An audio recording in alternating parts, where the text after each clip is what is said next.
Coming up, death-defying auto thrills from a traveling stuntman. Indy's glorious past. The hills of Harvard host the Porsche Concours. Joe Bort's dream car collector extraordinaire. All this coming right up on Wild About Wheels.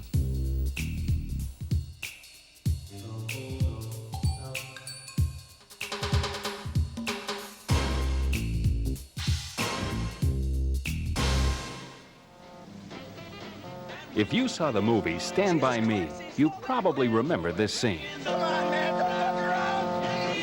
Come on, it's all that, man.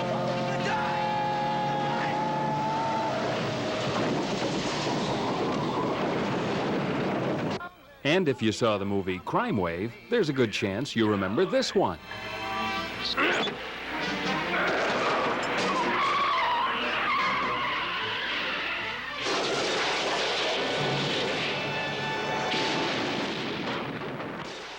The man who created those and other exciting moments in automotive movie history is Brian Carson, who has successfully made a living by cheating death. Recently, Brian was at Santa Fe Speedway near Chicago, Illinois, only several hours away from performing another one of his spectacular stunts, when Jan Gabriel had a chance to find out more about him and his work. If I remember correctly, you're from upstate New York. Born and raised in upstate, a small town called Elizabethtown near Lake Placid, where they had the Olympics.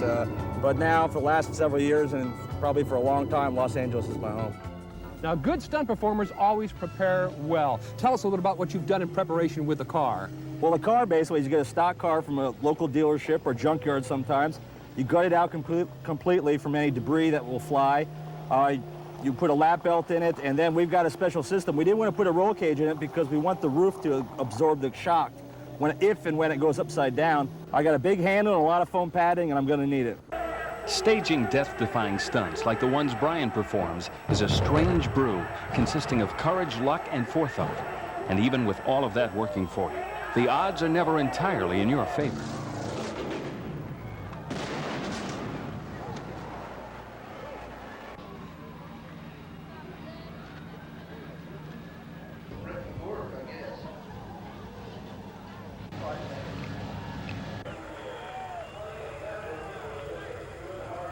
Mishaps like this one are constant reminders to Brian that he is indeed mortal.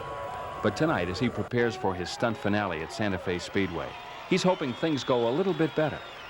In just moments, he'll be driving his car at speeds approaching 60 miles an hour up the ramps and into a stack of junk cars, setting off a timed explosion.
After what seems like an eternity, Brian is finally out of the car, and he appears to be okay. The right leg, he's walking. Ladies and gentlemen, here he is.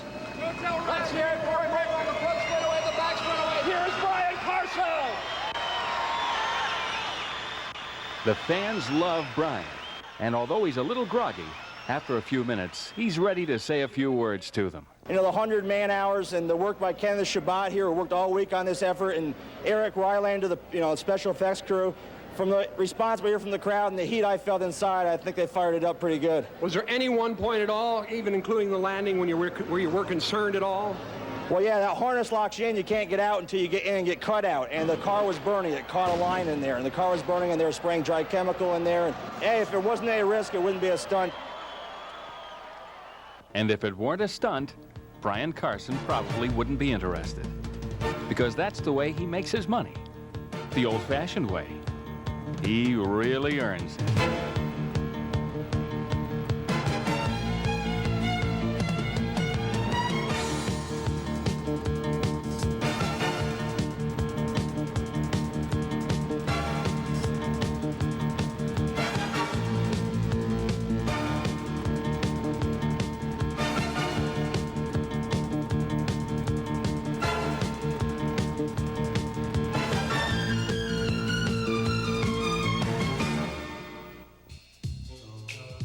The Indianapolis International Motor Speedway is the site of our next story.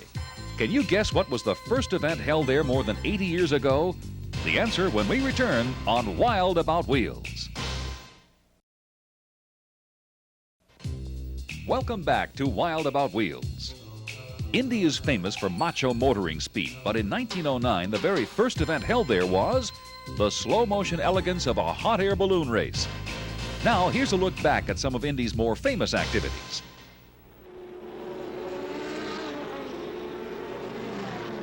It has been called the greatest automobile race in the world.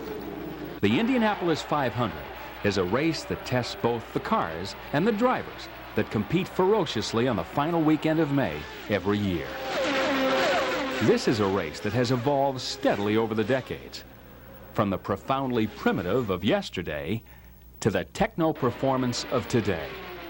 The Indianapolis 500 of today is vastly different from the kind of event which began this long tradition back in 1911. Here is some rare footage of that first 500. It was a two-man operation in the cockpit of early Indy race cars. The driver was accompanied by a mechanic who didn't do much mechanicking. He basically held on for dear life. Safety was of minor concern in those days. Seatbelts were unheard of, which occasionally led to mishaps like this one. In the 1911 race, a mechanic fell from one of the race cars. Other cars swerved to avoid him and caused a near catastrophe. 4 cars out of the race, but no fatalities. Ray Haroun and a Marmon Wasp won that first race, averaging just under 75 miles per hour. In this promotional film produced by Firestone some years after that first 500, Ray Haroun and at the time Speedway president and 3-time Indy winner Wilbur Shaw talked about what might have given Haroun the winning edge. We designed this car to carry one man. I figured I could save weight and get more speed by riding alone. The job of the mechanic in those days was to watch behind and notify the driver when other cars were trying to pass. I claimed that it'd be dangerous for me to ride alone, so I rigged up this little gadget. This, Mr. Reed, is the first rear vision mirror. There were no Indianapolis 500 races during World War I, and in 1919, when it resumed, it was called that year the Liberty Sweepstakes. The Indy 500 was evolving again as specially built multi-cylinder racing engines debuted, some of them from overseas, from manufacturers like Fiat and Mercedes. In 1920, tire technology allowed the race to be won for the first time by a car that didn't swap tires during the entire 500 miles. Driver safety, still an unknown quantity, as roll bars, driving suits, and approved helmets were still years in the future. By the middle 20s, speeds had evolved upwards, and in 1925, Pete DiPaolo won the race, for the first time averaging over 100 miles per hour for the 500 miles. It was also the first year that cars ran on low-pressure balloon tires rather than the ultra-rigid high-pressure tires used in the past. These low-pressure tires soon found their way to passenger cars, greatly improving their ride quality, which up until then left much to be desired. In the 40s, after World War II, popularity of the Indy 500 grew tremendously, mainly because America was now a country that was clearly on its wheels. We almost lived in our cars. Compared to the race of 1911, with only several thousand curious thrill seekers, crowds of over 100,000 were now making the annual pilgrimage to what was now an internationally known event. It was during the 40s that certain Indy 500 drivers were becoming household names. Vukovic, Bettenhausen, Ruttman, Agabasian were all men whose greatest claim to racing fame was their stellar performances at the Brickyard. And even the track itself has changed in appearance and character over the years, from dirt to brick to asphalt. The Indianapolis Motor Speedway has always challenged competitors to reach and sometimes exceed their own limits.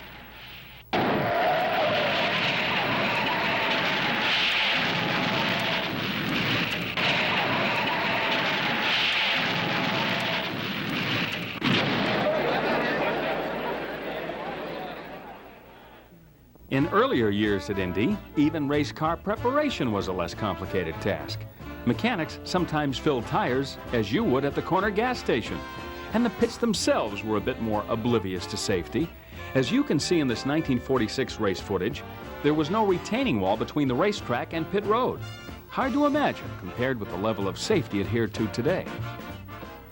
Ultralight, monocoque, carbon fiber bodywork. Rear engine design with multi-valve turbocharged aluminum alloy power plants. Ground effect spoilers. And tires over a foot wide. Speeds which necessitate a lap velocity over 200 miles per hour just to qualify. And over 200,000 devoted racing fans squeezed around a 2.5-mile oval. And the drivers who in some cases are barely older than voting age. That's the Indianapolis 500 of today, where fire suits, fully enclosed helmets, and high-tech fire protection are just some of the things that have replaced the dauntless, primitive, almost irreverent way men raced at Indianapolis in those oh-so-early days.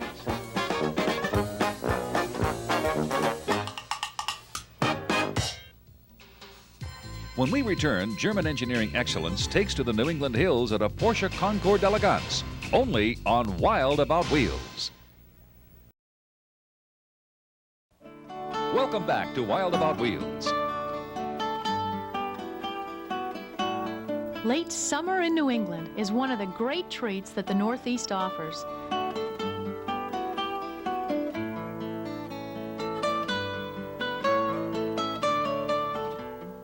And one of the area's truly picturesque points of interest is in Harvard, Massachusetts.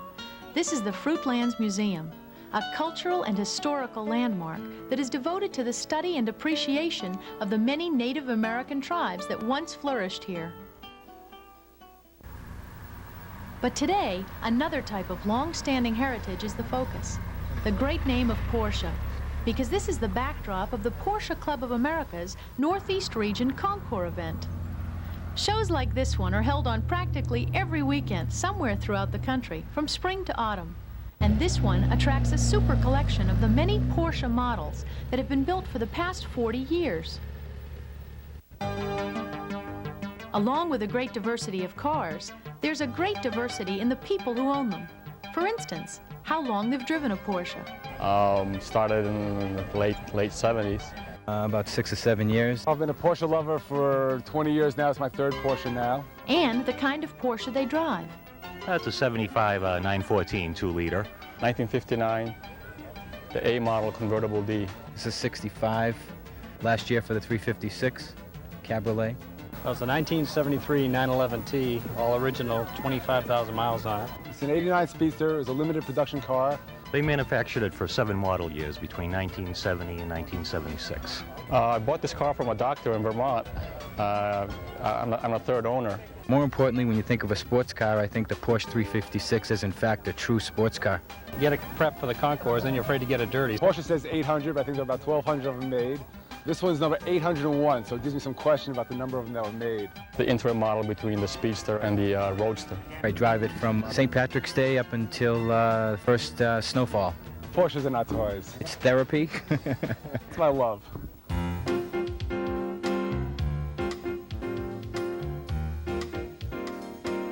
At an event like this, the cars are patiently preened and prepared for the intense scrutiny of the judges. Ed Tolentino talks a little bit about the judging itself. The judges really only look for cleanliness as opposed to originality. The tires are supposed to be all black, and the chrome wheels are all chromed, nicely polished. The rubber, nicely done. Everything should be clean. Though this event is a local one, the Porsche Club of America is a national organization, as Northeast Region President Nan Weissenberger explains. Porsche Club is a national organization. We have about 29,000 members. nationwide. And in our particular region, which I think is the 5th largest region in the country, we have about 800 members. We do a lot of different things. We're a very active region, the Northeast region is, which takes from about the central part of Massachusetts eastward, the southern part of New Hampshire, and in Rhode Island. Can't help but notice how evenly divided the participants are between men and women. Porsche owner Steve Viorelli. Well, my wife and child come out. We have a good time with it. You know, a lot of families out here, so you get into the spirit of it. There's a lot of women involved out here. We'll let you be the judge of that. Bill Beatty has owned 18 Porsches. What does he like the most about them? I think the important thing is being able to drive it, and that's what I do. I drive my cars as much as I can. That's what they were made for. And what does he like the least? Probably be the cost.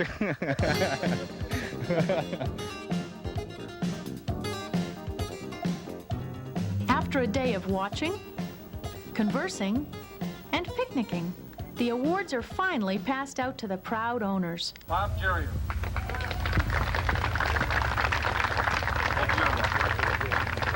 Bob's been cleaning this car for several weeks in preparation for the event.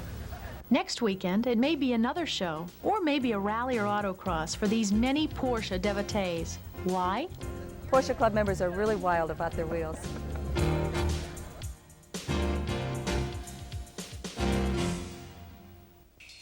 These cars never made it to production. Each one is a unique creation. Joe Borch shows off his wild collection when we come back on Wild About Wheels.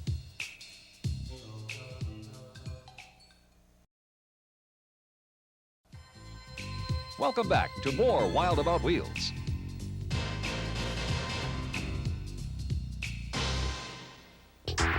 What kinds of cars do you dream about? Exotics? Luxury cars? Performance cars? Classic cars? Well, back in the 50s, if you asked people about their dream cars, they most likely thought about cars like these. This is the annual Pebble Beach Concours in Monterey, California. And this is Joe Bortz.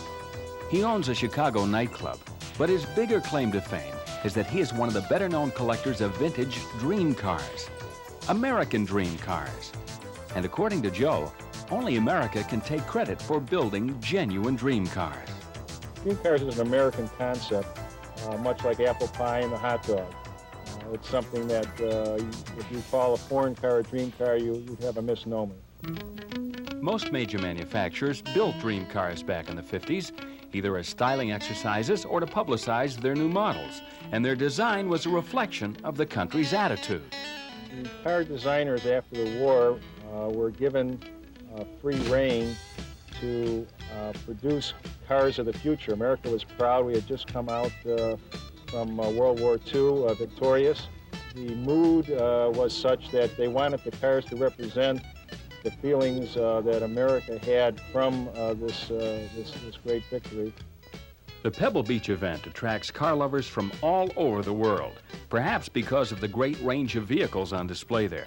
And Joe owns several of the most desirable and attention-getting dream cars still existing today. Of course, the car I'm sitting in right now is a 1955 Chrysler Ghia Falcon.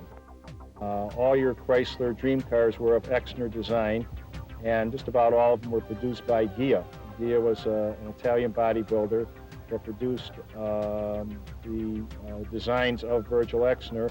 They would send over an American chassis, Chrysler, Dodge, DeSoto, and they would produce Exner's dream car design on this particular chassis and return it to the United States. The Packard over here on my left is the Packard Panther. It's the only one that was made with a removable hardtop. It's set up on a full 1954 Packard Super 8 chassis.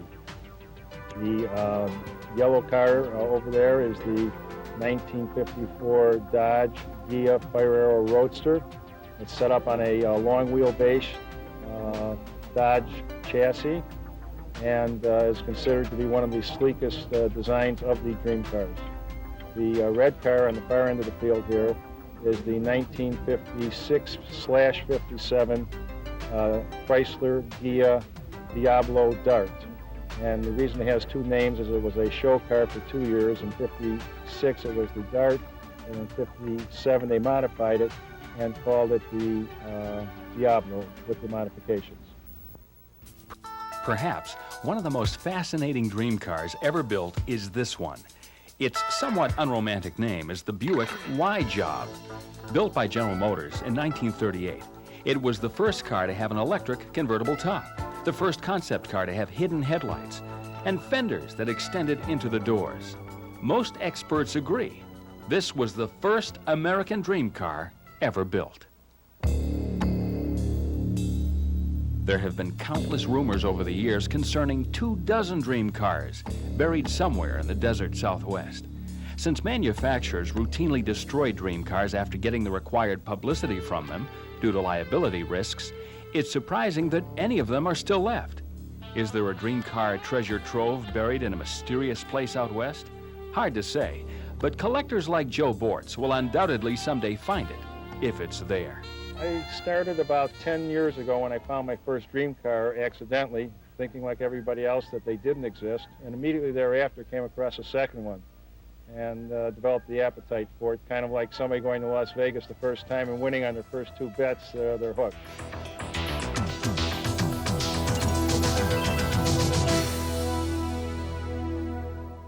So long for now. Join us next time as we rediscover all the action, beauty, fun, and excitement of our love affair with a car on Wild About Wheels. Thanks for watching, and drive safely.